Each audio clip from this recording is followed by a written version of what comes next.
Bismillahirrahmanirrahim.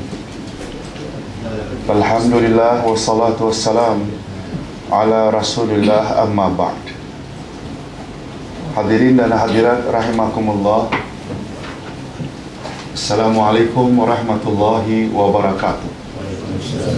Alhamdulillah, kita bersyukur kehadirat Allah Azza wa Jalla. Berkat taufiknya kita dapat meneruskan lagi majlis ilmu kita dengan pelajaran akidah Ahlus Sunnah wal Jamaah.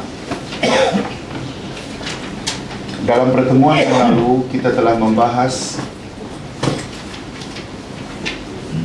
satu topik yang cukup penting, iaitu Tauhid dan Ayatul Kursi. Tauhid dan Ayatul Kursi. Kita telah jelaskan bahawa di dalam Ayatul Kursi itu terdapat tiga jenis ilmu tauhid. Tauhid rububiyah, tauhid asma wa sifat, dan tauhid uluhiyah. Itu sebabnya Ayatul Kursi mempunyai keistimewaan yang luar biasa, sehingga ia pernah disebut oleh Nabi sebagai penghulu semua ayat Al-Quran.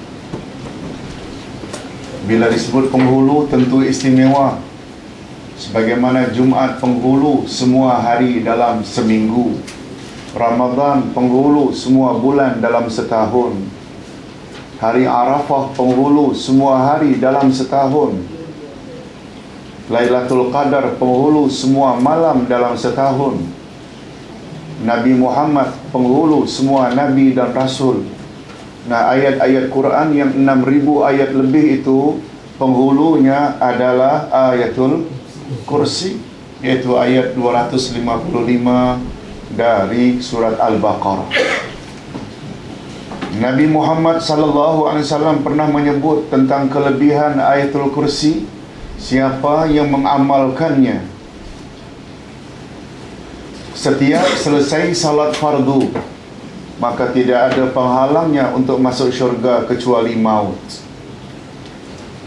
Dan kita telah jelaskan pada pelajaran yang lalu, bukanlah Ayatul Kursi sekedar diamalkan atau dibaca, tapi kita hendaklah memahami kandungan Ayatul Kursi yang kita telah sebut minggu lalu. Di dalamnya ada berapa poin? Ada 10 poin penting yang kesemuanya menyangkut persoalan akidah. Pertama, a'udzubillahi minasyaitonirrajim, Allahu la ilaha illahu. Yang kedua, al-hayyul qayyum. Yang ketiga, la ta'khudhuhu sinatu wala naum. Yang keempat, lahu ma fis samawati wa ma fil ard. Yang kelima, man dzalladzi yashfa'u indahu illa bi'izni. Yang keenam, ya'lamu ma baina aydihim wa ma khalfahum.